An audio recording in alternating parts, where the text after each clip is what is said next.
आणि आता पुन्हा एकदा दोन भाऊ एकत्र येणार. दोघांचे स्वभाव तुम्ही जवळून पाहिलेले आहेत.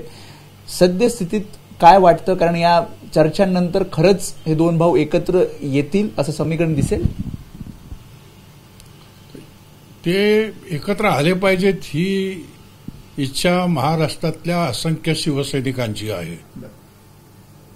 बाळासाहेबांच्या हयातीमध्ये सुद्धा त्यांना एकत्र करण्याचा त्यांनी कसोशीने प्रयत्न देखील केला होता.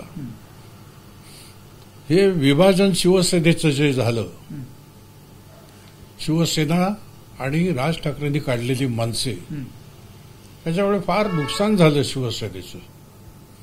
आणि त्यामुळे त्यांनी एकत्र येणं, कारण हा ठाकरे ब्रँड आहे.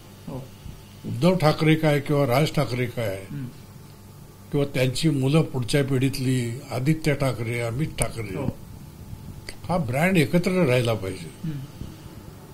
आणि ती मनस्वी इच्छा आहे महाराष्ट्रातल्या असंख्य शिवसैनिकांची आणि आमच्यासारख्या जुन्या शिवसेनेच्या कार्यकर्त्यांची.